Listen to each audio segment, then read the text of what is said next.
The Minister of Foreign Affairs, Dr. Abdullah Khalil, arrives in Kuwait on an official visit. The government unveils a specialized support program designed to assist parents of children with disabilities. And applications are now open for a scholarship program funded by the Chinese government.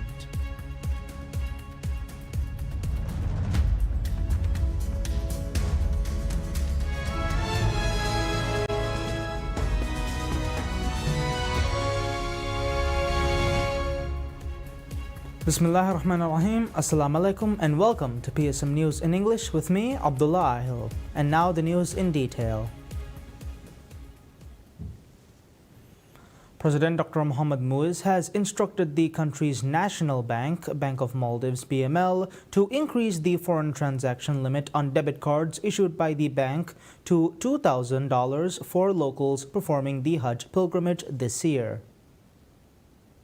President Dr. Muiz announced this initiative through a social media post highlighting that the enhanced transaction limit will significantly benefit Hajj pilgrims undertaking their pilgrimage this year. President Dr. Muiz revealed that he had petitioned the BML to raise the foreign transaction limit on debit cards for Hajj pilgrims to $1,750. This increase is an addition to the existing limit available to BML customers, according to the president. At present, BML provides a foreign transaction limit of $250 on debit cards. Under Dr. Muiz's directive, the limit for this year's Hajj pilgrims will rise to $2,000. The increased transaction limit will be available at the official exchange rate of 15.42 Maldivian rupiah. President Dr. Muiz earlier this year had facilitated the increase of foreign transaction limit on debit cards to $1,500 for Umrah pilgrims during the holy month of Ramadan in March. This decision follows the enactment of the Foreign Currency Act or Forex Act earlier this year. The newly implemented legislation mandates that companies generating foreign revenue, including those in the tourism sector, exchange a portion of their earnings through local banks, ensuring improved regulation and control. The initiative to increase the foreign transaction limit for Hajj and Umrah pilgrims aligns with President Dr. Muiz's announcement of plans to double the amount of US dollars available to Maldivians traveling abroad from Vilhena International Airport or VIA during the first quarter of 2026.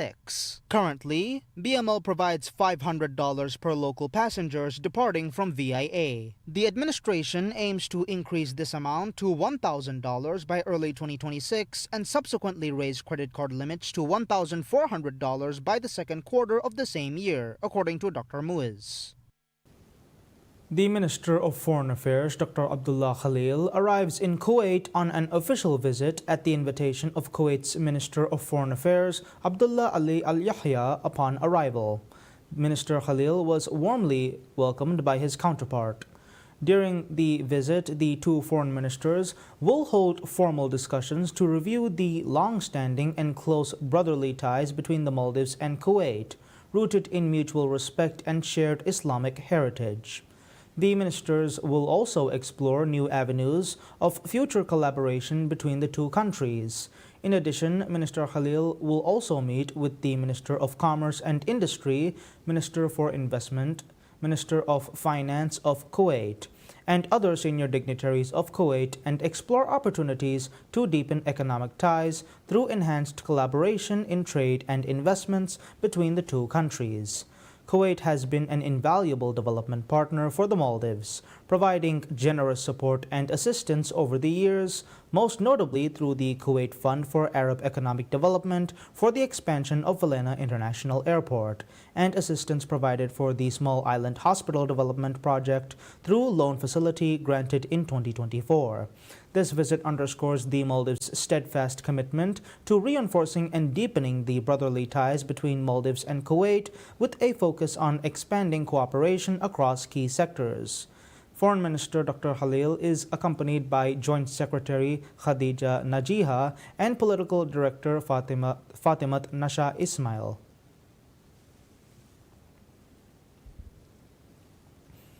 The Government of India sanctions the State Bank of India, or SBI, to roll over a treasury bill issued by the Maldives government worth $50 million for another year as much needed financial support to the island nation.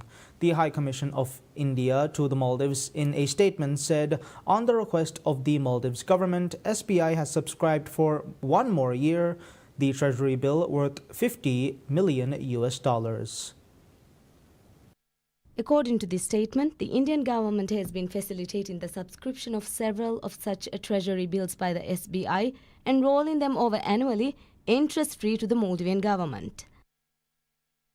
The High Commission said that this was done under a unique government-to-government arrangement as emergency financial support to the Maldives. Minister of Foreign Affairs Dr. Abdullah Halil in a post on X thanked his Indian counterpart Dr. S. Jaishankar and the Indian government for the continued assistance. The Ministry of Foreign Affairs through a statement said India has granted a one-year extension to the 50 million US dollar Treasury bill which matured on 12th May through the SBI. Since March 2019, the Government of India has extended several such Treasury bills through SBI without interest. In addition to rollovers of the T-bills, the Indian government has also arranged a currency swap facility to improve Maldives' state reserves. The Indian government in September last year had facilitated the rollover of another 50 million US dollar T-bill, which will now mature in September 2025. The Ministry of Social and Family Development unveils a specialized support program designed to assist parents of children with disabilities. Developed in collaboration with the non-governmental organization Mums Aid, the initiative aims to create a structured platform for parents to engage in meaningful discussions, exchange experiences, and navigate the challenges of caregiving. At the center of the program is a 6-week support group designed to foster connections among parents. The minister notes that participants will have the opportunity to share insights and offer mutual support. Group sessions will focus on effective parenting strategies, methods for overcoming difficulties, and approaches to emotional and social reinforcement. Ministry officials highlight that the initiative is intended to reduce feelings of isolation while equipping parents with essential resources. Social and Family Development Minister Dr. Aishat Shiham stated that the program's framework was shaped by direct engagement with parents of children with disabilities. Many of these conversations took place through the ministry's Halukihine initiative during visits to the Hia Tower area in Holomale. She explained where parents frequently cited the need for stronger support networks. According to the ministry, insights gathered through interactions with parents reinforced the importance of creating structured avenues for them to connect and learn from one another. The program, it said, is intended to cultivate a community where families feel supported and empowered, offering them the opportunity to share experiences and strategies in collaborative environment. The initiative will consist of small group sessions, with each group comprising 10 parents over the 6-week duration. A total of 13 structured meetings will be held, with gatherings scheduled twice weekly. The ministry considers the program a significant step in the government's efforts to enhance support systems for parents of children with disabilities.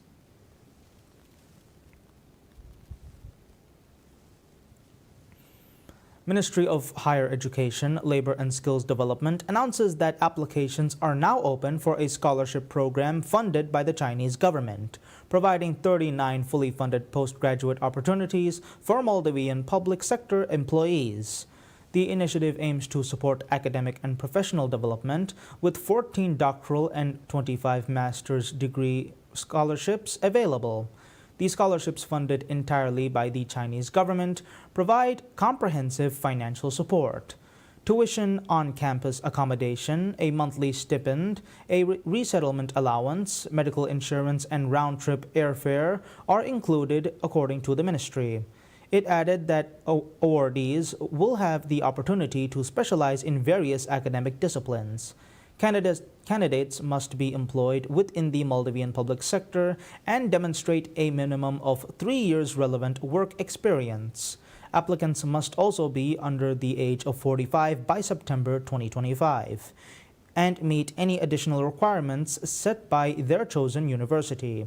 The ministry stated that applications must be submitted via the ministry's online portal, miwaiedu.egov.mv no later than 2 p.m. on the 15th of May. Comprehensive details regarding submission requirements are available on the ministry's website and have been officially recorded in the Government Gazette. The ministry has also announced how existing student loans affect eligibility. Individuals who have secured a student loan and remain in good standing with repayments are permitted to apply, as are those selected for a student loan scheme who have not yet signed a formal agreement. However, candidates who receive a scholarship under this program must forfeit any student loan opportunity. Those already nominated for a separate scholarship program are likewise ineligible for consideration.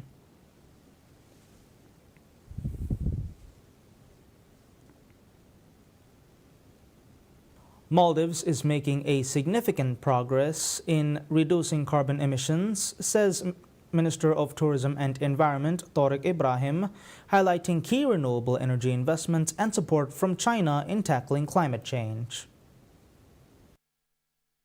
Minister of Tourism and Environment Tariq Ibrahim has said that Maldives is making great strides towards the successful implementation of measures to curb carbon emissions.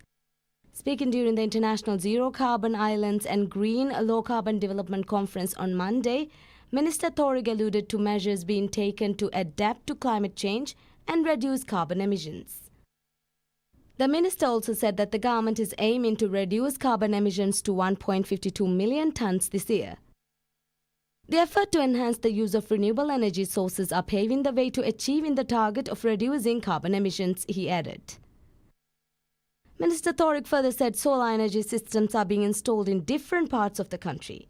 He said the government will invest even more into this. He added that they are working on identifying more measures that can be taken to reduce toxic emissions. The Low Carbon Development Conference is a joint collaborative between China and Maldives to increase the use of renewable energy and reduce emissions.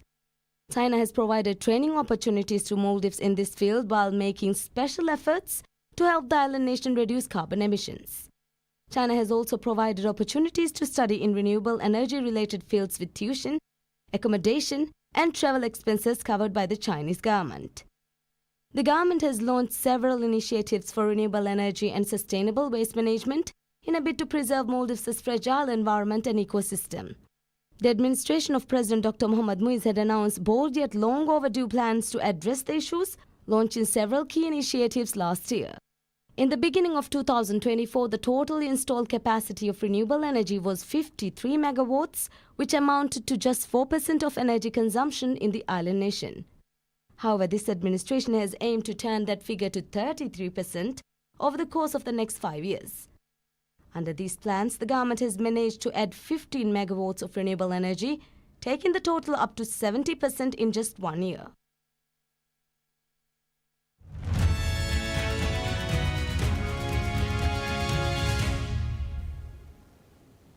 The United States and China says they have agreed a deal to slash reciprocal tariffs for now as the world's two biggest economies seeks to end a trade war that has disrupted the global outlook and set financial markets on edge. Speaking after talks with Chinese officials in Geneva, U.S. Treasury Secretary Scott Bessent told reporters that two sides had agreed on a 90-day pause on measures and that tariffs would come down by over 100 percentage points to 10%. Bessent was speaking alongside U.S. Trade Representative Jameson Greer after the weekend talks in which both sides had hailed progress on narrowing differences. The Geneva meetings were the first face-to-face interactions between senior U.S. and Chinese economic officials since U.S. President Donald Trump returned to power and launched a global tariff blitz, imposing particularly hefty duties on China. Since taking office in January, Trump has hiked the tariffs paid by U.S. importers for goods from China to 145%, in addition to those he imposed on many Chinese goods during his first term and the duties levied by the Biden administration. China hit back by putting export curbs on some rare earth elements vital for U.S. manufacturers for weapons and electronic consumer goods, and raising tariffs on U.S. goods to 125%. The tariff dispute brought brought nearly $600 billion in two-way trade to a standstill, disrupting supply chains, sparking fears of stagflation and triggering some layoffs.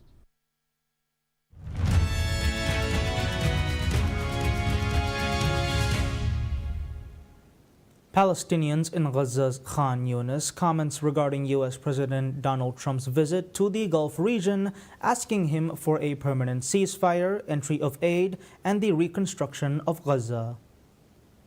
According to a spokesman for Hamas's armed wing, they will release on Monday Israeli-American Eden Alexander, believed to be the last surviving U.S. hostage held by the Palestinian militant group in Gaza. Trump's administration had said that releasing Alexander was a top priority. Alexander, 21, was born and raised in New Jersey and was serving in the Israeli army when he was captured by Hamas during its attack on Israel in October 2023. Trump is expected to visit Saudi Arabia, Qatar, and the UAE starting on May 13th. British Prime Minister Keir Starmer announces a new salvo of measures to toughen up Britain's migration system, saying many immigrants would have to wait longer before getting the status they need to claim welfare. During a news conference in London, Starmer said every area of the immigration system will be tightened up to have more control. Starmer's government is under pressure to counter the rise in popularity of Nigel Farage's right-wing anti-immigration Reform UK party. Under the changes, automatic settlement and citizenship for people who move to Britain will apply after 10 years, up from 5 years now, although highly skilled workers such as nurses, doctors, engineers, and AI experts would be fast-tracked. The government also said it plans to raise English language requirements to include all adult dependents who will have to show a basic understanding of English. It said the change would help integration and reduce the risks of exploitation. Net migration, the number of people coming to Britain minus the number leaving, hit a record 906,000 in the year to June 2023, up from 184,000 who arrived in the same period during 2019 when Britain was still in the EU. Employers groups are worried that tightening the rules on foreign workers will make it harder for companies to fill vacancies.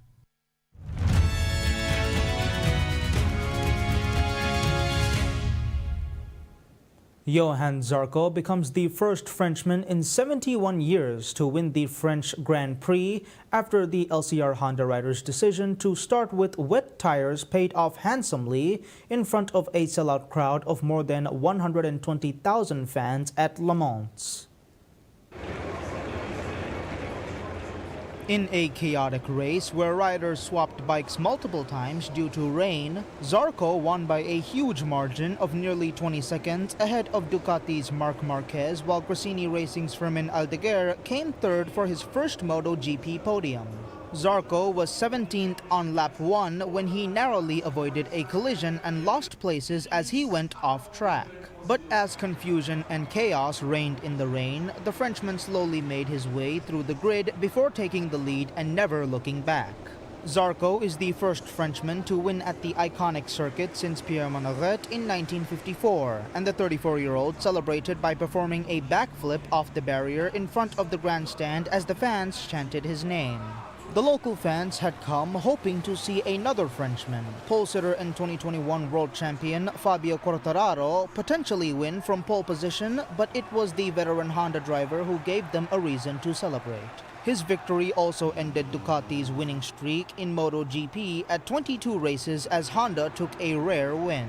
The race was initially red-flagged when every rider entered the pits after the warm-up lap to swap bikes, with all of them on dry tires moving cautiously around the wet track after Quartararo nearly slipped and fell in greasy conditions. But after swapping bikes, several riders came back in on the sighting lap to switch machines again as the rain abated, risking the double long lap penalty rather than race on wet tires on a drying track.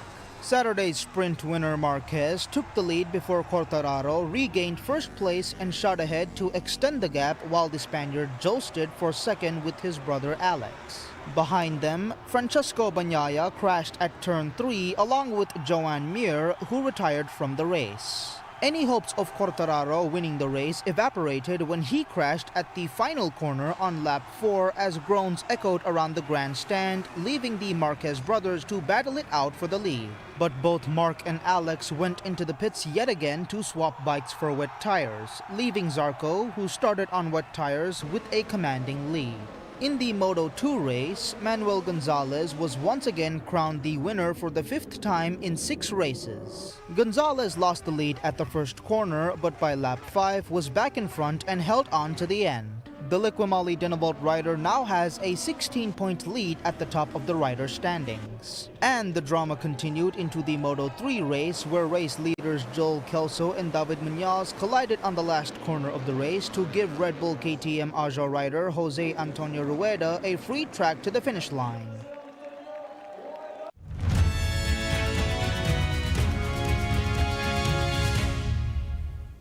Seeking solace in a turbulent world, Jenny Brennan and Jacob Peter have found an unlikely source of well-being, quietly rescuing and rehabilitating London's pigeons. Pigeons in urban areas often suffer from a preventable condition known as stringfoot, in which litter such as thread, fishing line, or human hair becomes entangled around their toes. Untreated, the birds can lose a toe or even a whole foot. Brennan first began feeding pigeons during the COVID-19 lockdown after reading they were going hungry. Over time, she began noticing injuries and sought help on Facebook from Peter, who was already rescuing birds. Since then, the two have worked together and attempted to tend to the birds 3 to 4 times a week, often responding to tips from concerned members of the public. That's all the news we have for today. We will be back with any further updates. Until then, I'm Abdullah Ahil from PSM News.